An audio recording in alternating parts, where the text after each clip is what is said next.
Okay, so this video is super special for me because I got the chance to talk with Slava Lightsoul. This is an incredible effects artist who makes some of the most beautiful work that I know of. He's really insanely talented. He's also super humble and down to earth. You'll know his work in Spider-Man Across the Spider-Verse, which just came out, and it's gorgeous and amazing, and he's amazing, and the interview is fantastic. Slava also is now one of our instructors. He did this incredible lesson series with us. There's a link for that in the description where you can go and learn effects animation from this amazing human being. So without further ado, here is the man, the myth, the legend, Slava Lysol.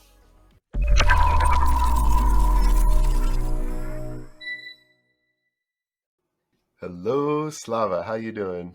Hi, Jason. I'm doing pretty fine. It's a bit hectic, but it's okay. It's always hectic. You're It a is busy, always busy hectic. person. um, yeah, so you just got finished on production with Into the Spider-Verse 2, which I know was a lot of work. You did some effects animation for that. And we've been in touch and known each other for a while before that. So, yeah, I just wanted to chat with you about how that went and your career in general, getting up to this point, and maybe give some people some ideas of how they might end up working on some cool stuff like you someday. Sounds good to So me. cool. And also during all that phase, you were doing a lesson series with us Oh, on yeah. Sparker. You're like, oh yeah. Oh, yeah. You were so busy. It's funny because you said you're busy now, but you just finished both the film work and the lesson work with us. How was that? Are you It okay? was stressful. It was very stressful because it wasn't just that, because I'm also doing feedbacks for the courses on the weekends. So, Mm-hmm. for the students. So, it is a lot of time and it does at times feels a bit too much. So, probably shouldn't line up too many projects at once. Yeah, and your courses, that's even with another site. So it's Yeah, a yeah. third project that's separate from us. Oh my Yeah, gosh. technically, it's three projects. Thankfully, not all of them exactly at the same time, but my weekends are like Sparker and recording feedbacks for students. My work days were the Spider Verse.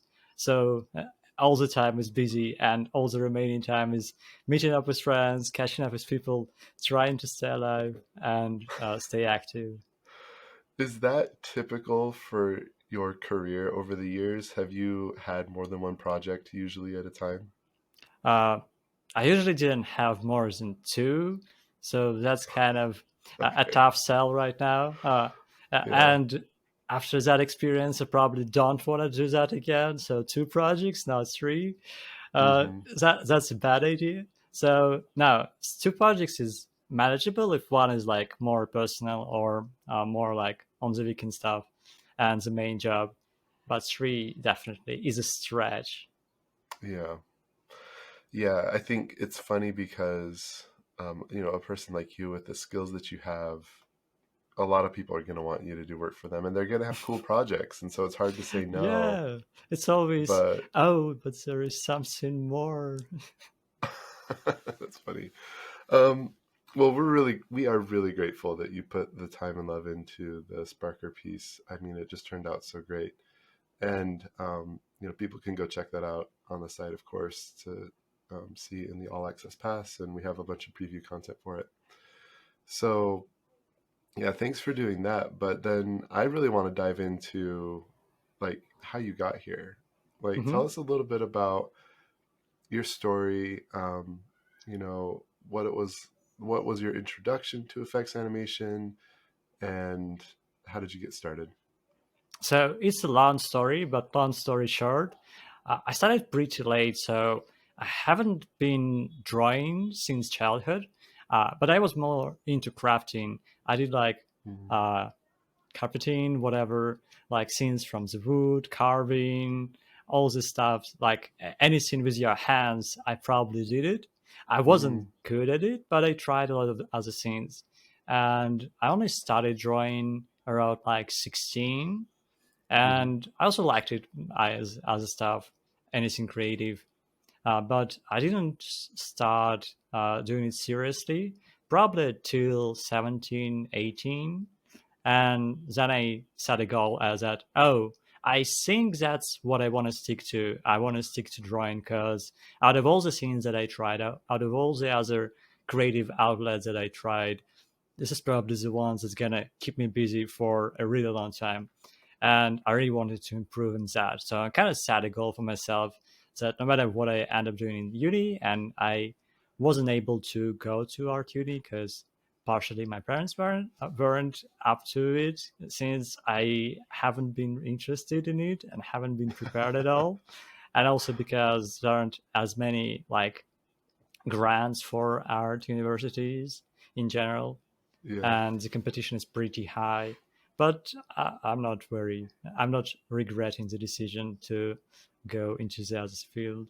So I actually studied in like technical university, doing information security or computer science stuff. And on the side, every evening I spent drawing, going through courses, going through online tutorials, and trying to really structure my learning. And I'm in general a very analytical person, so when I do stuff, I usually delve very deep into theory and how to practice better, things like that, how Hmm. to structure it. So initially, I wanted to do environment concepts and background art, and this is still a thing that I do, but for more for myself. And the second thing that I was really interested in and still interested in is anime, and especially the Sakuga community. So when I started drawing, it was the early stages of that community. So right now, Sakuga community or anime community is much bigger than it was when I started. Uh, it was pretty much just a tiny batch of people, very few animators here, very few people interested into that kind of scene. And Sakuga referred back in the day to the artistic expression of specific animators that stood out in the episode. And this could be anything. It could be character animation, it could be impeccable effects animation, it could be Mm. beautiful background animation. And it was mostly concerning the artistic expression. So something's different, something specific to that animator. And for the longest time, I was interested in that myself, but I wasn't up to animation because I thought that I lack skills for it. And to be fair, since I started so late, I did. So after that, after spending like 5, 6 years drawing and studying myself, uh, I, I saw that there was an opportunity to do more animation. And I Hmm. set a challenge for myself, which I called Anime April. So it wasn't actually a challenge. I just made it up myself. So the challenge was to do any kind of small animation that I could manage in a day for each day for the entirety of April. So I started with that, and I did one animation every day, no breaks for a month. And of course, it was really simple, like bouncing balls, falling figures, I candles. love that. Yeah. And between this period, I discovered that I really like applied physics. And the best way to apply physics in drawing and animation is probably effects. So I really like that part. Hmm. And after that, I continued to do animation here and there. I didn't animate every day, only when I had like a bit more time. And in a couple months to a year, I saw that there was an internship for a small effect scene, which I failed completely because uh, it was basically done on the job. You're given a task, so you're given like some kind of smoke effects as a reference, the general style, and you should do an effects in that style. Mm. This definitely didn't work out great because you have to battle with A, finding how the hell to animate it because you didn't have this kind of experience. B, how the hell to adapt it to the style, a very specific style. And then, of course, as a starting out rookie animator, don't do both well. So after that, I still tried animation here and there, I still tried effects here and there, but it wasn't anything What serious. what year was that? Do you remember? It was like 2018 probably. Okay. So after that, in a year from that, or something around that, maybe early 2019, I saw an opening. So there was a course here that was created for effects that I was teaching for the past couple of years. So that was like the alpha release of this course. And there was like, okay, so we are looking for guys who want to try effects animation. We don't have a full course yet, but we need some people to test the version of this course. So I was in this So test part. I wanna just like interject here real quick, just so everyone's clear. 5 years before you were working on Into the Spider-Verse 2 as a professional effects animator doing some really awesome stuff, you completely failed an assignment at your first gig to do effects. You can't even call it a first gig. It's like failing an internship for the preparation for first gigs. I think that's valuable for people to know that 5 years, I mean, to me, 5 years is not a very long time, but you must have been working your butt off for that 5 years. I mean, it sounds like you were working hard even leading up to that moment, right? You were doing the 1 month, you were doing all this other practice. I think that's important for people to know that this stuff just takes a lot of time and practice, Oh yeah, for hours in the sure. seat doing the work. Yeah. I didn't have any creative background before like 17, 18. I had to start from the very beginning. Like I spent probably like a couple of years doing the line exercises and all the stuff that you need to practice your hand and actually start freely drawing and having motor skills and all that stuff. Yeah. Great. So the the first course, so the alpha version of the course. So it was also pretty hectic, but thankfully it was in summer, so I didn't have much aside from it. Hmm. So I did 90% of the course. I did most of the weeks, and I wasn't really good at it. Most of the exercises were passable. I think the only thing that was pretty decent was the explosion smokes that I did at like last weeks of the course. So I wasn't an outstanding student. I was just really, really uh, like confident that I want to do this and that I want to try doing it more. Uh, and I was meticulous in my practice. So after that, I decided that I think this is great, but I definitely feel like that wasn't even close to uh, learning the actual skills. So I set a goal for myself to practice effects at least every couple days. So every day or every couple days, I would sit down for a couple hours and do studies, sketches of effects, like pages after pages. Yep. This all And sounds very familiar to my experience as well. yeah, I mean, Oh, I it's tried a pretty thing. Oh, I have common. no idea what I'm doing. Oh, I need to draw more and work on my design and oh, my Yeah, timing and yeah. for probably a year or two, I was drawing effects pretty much every day to every second day. I would take sketchbook to my lectures and draw in between. I would take sketchbook to like cafes and stuff and draw in the evening. So everywhere I go, I take my sketchbook and do something and study things and find things to like experiment and try out. And in this time, I was also offered to help alongside the teacher on that course that I passed. So, and I started working as essentially an assistant teacher. So, after a couple courses, so it's like 6, 7 months, I was offered to stay in the course as a teacher, and essentially I chose to stay because I like teaching in general. I like teaching. I like helping people. I like breaking things down. And I also like learning stuff. And teaching really forces you to understand things deeper, to verbalize your thoughts and your learning experience. And it helps you figure things out too. And it also helps you communicate it better. So I stayed, and I was teaching for like 3 years straight, and that was also uh, up and down, back and forth. There were good moments, there were tiring moments, but it was good overall. So that's kind of the story.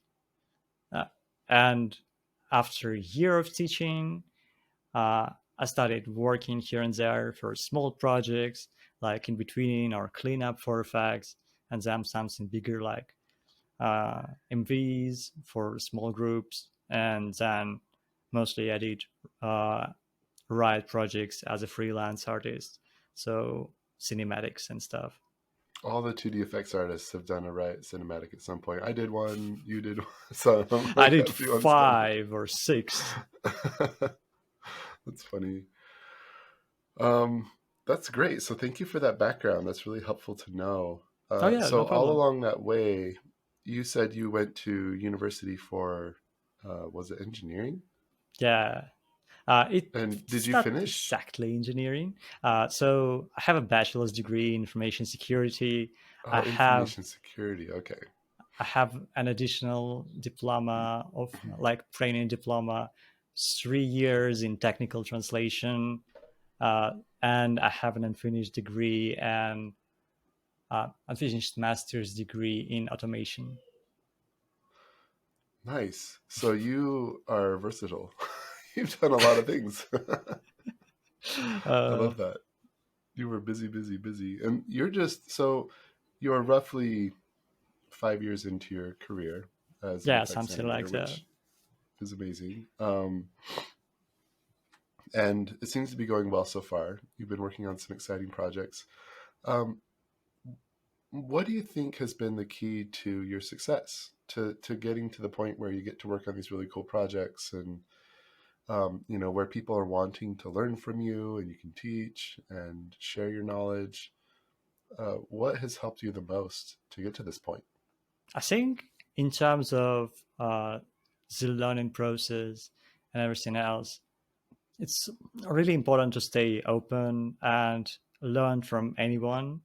Like I always am humble to work with students because even the simplest scenes are also the hardest scenes, and it's always really interesting to see how people approach things differently, and you always find that there are way, way, way more ways to do things in animation and in general. Like everyone has some kind of knowledge that you don't have. Everyone has something unique about their learning process, the way they work, the way they draw. So you can learn literally from anyone, and you need to stay open to acquire that knowledge and to be humble to make sure that, oh yeah, I understand that no matter where I am at my journey, everyone else is also valid and their learning experience is valid and valuable, and it's also interesting. Aside from that, I mean, taking care of yourself is really important because if you're tired uh, or drained, you won't be a really good artist. And the last is probably consistency because fortunately or not, you do have to stay active, you do have to practice and leave time for the exploration part of the process. I love that. So being open to new knowledge and information, seeking it actively, which is important. Um, Taking care of yourself and your health, definitely. You need to be sustainable.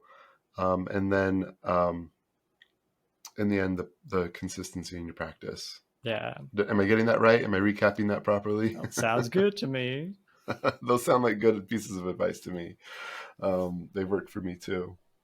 So, okay, you let's talk about the juicy part. So, Into the Spider-Verse 2, how did that happen? Did they just reach out to you randomly? What were you thinking and feeling when that happened? And how was it working on that project? Oh, so how did it go? I think I don't remember who exactly recommended me. I think it was like one of the animators and also Nicola Finizio, the 2D lead artist and one of the amazing artists on the Spider-Verse, also saw my portfolio, and he was pleasantly surprised to see, because he he searches for new FX artists and he keeps tracks of many others, and he was surprised that, oh, where did this guy come from? I haven't seen anything from him, but the stuff that he has looks already pretty nice. I kind of seen.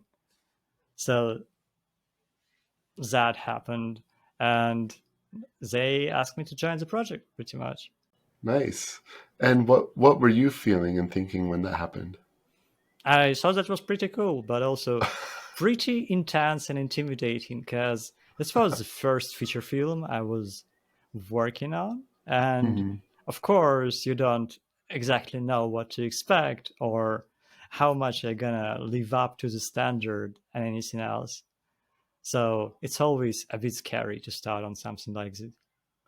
Did that feeling ever go away, or were you still feeling that at the very end, like, oh man, I hope my work is good enough? I mean, the last part doesn't go away anyway. I don't think the last part ever go away. It becomes like not as big of a thought in your head, but then after all, you're like, but is it really good enough? I can do better, but I can't right now. So yeah, that's kind of the feeling. It definitely became less scary after working on the project for some time, because you understand the expectation, you understand what's needed from you, you understand what to do and the general pipeline. So things become more clear. It's just that the quality mark, is pretty high. That's cool. Yeah, I bring it up because this imposter syndrome is very common. Where I mean, I felt the same way at Riot Games. Like, who am I to be surrounded by all of these artists that I look up to and do work with them? You know, and it comes from, I think, other insecurities and things in my past. And I know a lot of artists struggle with the insecurity because they've put their work, they put themselves into their work. And so when someone is critiquing their work, it's like they're critiquing me. And I think it's different for every artist. Maybe you don't feel that way, maybe you do, but definitely this feeling of like, is it good enough? That is so common. And yeah, uh it's I think healthy for people to hear that. Like, oh, okay, I'm not alone. Like other people feel this. I mean, I'm probably also my worst critic. So no matter what I did, I don't think that I did my best animation yet. I probably will never do, because every time you do something, you see something better. And especially nowadays, when I've seen millions of animations throughout my learning, because I also collect a lot of references and I search a lot. And of course, compared to the millions and the people who worked for 40, 60 years for all these Disney masters and anime masters who have been doing effects even before I was born, I can't compare to that. And I will always keep that in mind and understand this logically. But subconsciously, I'm still like, this is not as good as this thing. And I'm looking at it as a reference, and I just can't get to that. That's funny. Yeah, I mean, it never goes away. And especially with effects, I think there's so much variety in what we do. So maybe you become quite good at At fire, something. Yeah. but you've never done a lot of electricity or water or something. There's like something that is new for you, even though you've been doing it for a long time. And that can be overwhelming. It's like, well, I've Of never done course. this before. I mean, this is a whole new challenge that is nothing like anything I've ever animated before. You know, we've got water swirling around in the sky and then splashing into buildings, and it's like then it comes down and goes back up again. And I'm like, I don't know, I've never done anything like it, even after 20 or 30 years, right? Oh, So of course. an effects artist, I think, every now and then is challenged in a whole new way as a total beginner, and you kind of have to go into it like you mentioned earlier with an open mind of like, okay, where can I learn, who can I learn from, and I just need to apply and practice and put the time in. Yeah. Yeah, definitely. It it's always a challenge, especially if you try something new or it's a new project, and maybe there is something totally unfamiliar, and you need to be patient with yourself because when you're learning things for the first time, it takes like 3 times more, 4 times more than what you normally get. And the longer you work on something, the more the things that you're familiar with uh, become faster and more like muscle memory. So you don't have to do as much for them. You don't have to prepare as much. You don't have to plan as much. But as soon as you get something completely unfamiliar, like a tornado swirling with fire and transforming into something, and then there is some magical stuff, and then you have to deal with all these new scenes, and the more new stuff there is, the longer it takes, and the more planning and preparation you have to do. You have to really research it. Yeah. I love that. I'm curious for the for this project specifically, what was your favorite part about working on Into the Spider-Verse? Oh, I think the favorite part is the couple ideas that I did for the main villain, the Spot. So unfortunately, you won't see them exactly, but I still think that the fact that Quentin Cottonnier did for the character are really interesting because the character is so unique, and so uh, it's not a common effect, and it's nothing that you usually see. I like it. You're vague enough that you're respecting the spoilers, you're respecting the movie, but you're specific enough to give us an idea of like how, imagine in our head of how cool that would be to do effects for a main villain in a very popular film. That sounds really cool. Sounds like a lot of fun to work It is on. a lot of fun. So you're saying you had ideas for the effects, but Quentin created those effects? Is that what went Yeah, yeah, down? yeah. Or that's cool. That's got to be satisfying. You're like, yeah, that's my idea. It's I in the mean, not film. exactly, because after all the animators bring their own stuff to the table, Of so course. it's always collaborative. But You you have, contributed. Like I yeah, contributed. a small Yeah. part. Yeah.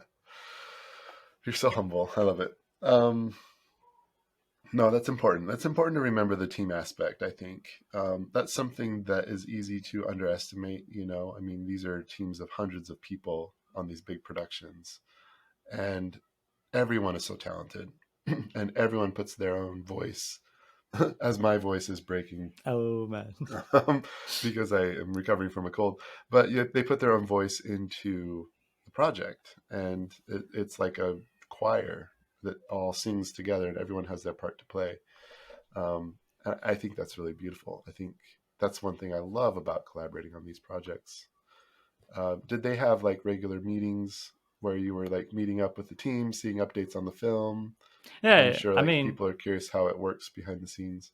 like a lot of the projects where you're staying for long term, you have like daily or a couple times per week meetings where you discuss your shots, see what others are doing, and on longer projects, like more longer than a couple months, is a usual occurrence.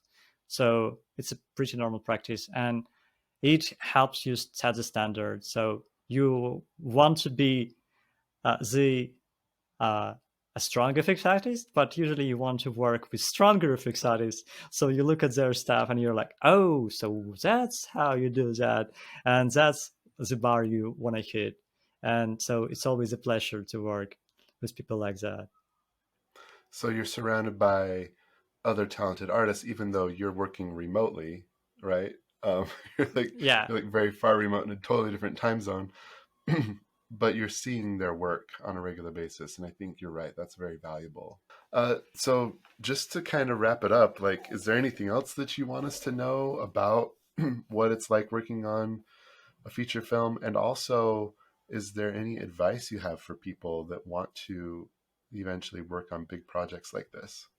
I mean, we can talk a tiny bit about challenges of 3D animation in general, working on like and on the edge between 3D and 2D animation. So this is an additional challenge of be an animator on and any project like this, even on Riot Cinematics, because when you're working with a 2D show, with a 2D layout, you're drawing effects on a static background most of the time, unless it's anime action scenes. But again, it's not in every action scenes that you have full animated background. So most of the time you're working on a static layout. So you only have to make sure that the effect is in the environment and in the right place. When you're working with 3D, when you're working over essentially an export of the movie, like of a movie of PNG sequence that is already like in perspective with a camera move, with established character interactions, with objects, you have to do everything and make sure that everything matches with other stuff that is already in the scene. So you have to match scenes with the characters that are already there. You have to make sure that the effect interacts with the characters in the 3D space, that it matches the camera move, that it matches the perspective. If there is a lens change, you have to make sure that there is some kind of distortion or some kind of effect uh, happening is starting the effect itself, and also other scenes that are more specific to 3D animation or more dynamic to the animation where you have a fully animated scene in perspective. So that is a big challenge because a lot of FX artists, especially if you're coming from a game background and something like that, are more used to doing sprite animation or scenes that are more flat and don't interact much or don't confine to perspective match. And when you're working on a production like that, it's a really big challenge to make not only good stylistically good effects, not only the effects that move good, but also the effects that are coherent to the environment, that don't feel out of place, that don't move out of place, and that really match the feeling of the scene and also the perspective of it. Amazing. That sounds like a really fun and challenging Yeah, challenge, for sure. combining Very 2D and fun. 3D together like that. That's awesome. So, I mean, what would you say would be your advice to people who aspire to work on this kind of stuff? They're like, that's what I want to do. I want to do 2D effects in an epic 3D film or television cinematic universe. What should they be doing to get there? I mean, try it out because it's not like you need to try it out. You can do effects over video. It's pretty much a similar scene. You can animate something over recording of yourself, over the favorite videos that you found somewhere, over like you can just take any background with a camera move and animate effects over that, and you will see the challenges very clearly, and this will give you an understanding of where your like weakest points are and what you need to study more. And if you have time to study, learn and study it and put some time into understanding the draftsmanship and the work that goes there. So it's really just foundations. It's funny because one of our tutorial series is that by Milena Gonzalez. She did 2D effects meme lab where she's like, here's a meme, like a video, and now put effects on top of it in Yeah, that's 2D, and we're going wonderful. to talk about how to do that. And I think, yeah, that I saw value in that exercise, and I was like, this is actually kind of fun because they're memes or they're silly videos or whatever you want it to be. You could do a car driving down the street Yeah. in cool perspective, and you could do like flames coming off of the wheels towards the camera, and it's like, oh, that's like perspective and fun to do, and the end product is kind of cool to share on social media, so it's kind of a triple whammy.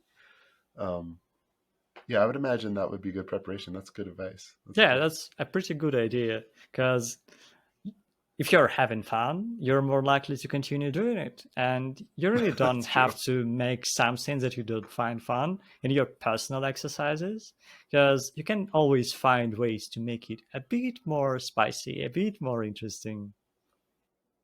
It's also validating to hear for anybody who's watching who's more of a beginner level, who's like, I perspective, what is perspective? I don't know.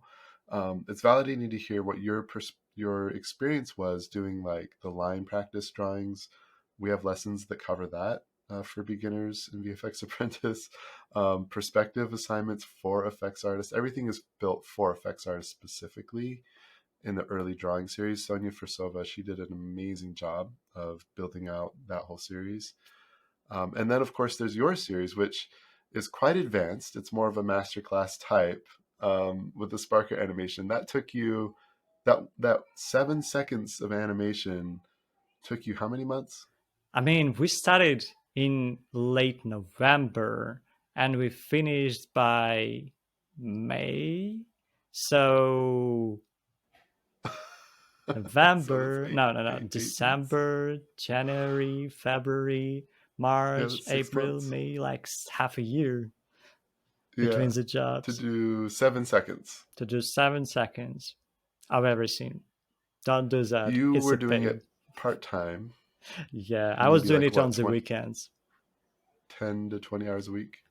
No, no, no. 10 to 20 hours a week is a bit optimistic. Probably like 10 hours a week because it's like four Okay. hours one weekend, 4 hours the other weekend, maybe 2 hours on the week.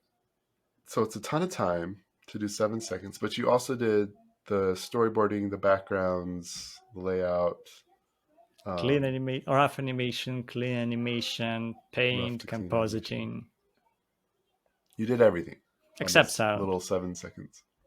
That's true. It still doesn't have sound as It of doesn't today. If have anyone out sound. there wants to hit us up about donating some sound clips, we're open. Yeah, that would be At this fun. point, we're like, yeah, I think maybe someday we'll become a sound school too, but for now we're just focused on effects. Um, Oh. no, that's cool. So I love it. I love the advice. For anyone who's curious to get started, we have a free training course over on our site you can go check out. There's a lot of stuff there. There's also a lot of stuff here on the YouTube channel. And like, for example, we had an interview with Milena, who I mentioned earlier. And there's just a lot of things to get you started. I think education on effects has been lacking. It was lacking when I was a student. Oh yeah. You were fortunate to find the class that you found. Now we're doing our best to provide like comprehensive education to take you from absolute beginner to full pro, like Slava. and, Uh, and you're or still better, learning Slava, probably better. so yeah, maybe. I mean, that level of content, it's like there's a massive span of difficulty level there. So we're just always adding more and doing our best to keep up with the variety in both 2D effects and 3D effects. So there's a big uh, amount of content that needs to be out in the world, I think, in order to adequately prepare people for this. I feel like you've done quite a lot already. Like compared to when I started, like 5 years ago, there were like two courses in the entire industry on 2D effects, and now we have so much more, and we have so much better courses and better information, which is great and amazing. Yeah, it's come a long way, and I'm really proud and happy to be a part of that. So, and it's just such an honor to have you here, and you're so chill and cool, and I'm excited to see how you recover and rest after the craziness that you've done, and maybe we'll get to work together again in the future. But thank you so much for being with us, Thank you. Slava, and we'll catch you next time. And have a nice day. Have a nice day too. Okay, so thank you for watching that video. That was a lot of fun for me to do. I hope you got a lot out of it as much as I did. And yeah, Slava's great. If you want to check out his work, he's got a lesson series over on our website at vfxapprentice.com, link below. And you can go learn all of the basics of effects animation from step by step all the way up to the lessons that Slava did, which are quite advanced. But hey, we get you from A to Z. That's all taken care of. Just go check it out. We're so excited to see you progress on your effects learning journey, and we'll catch you around. Goodbye for now.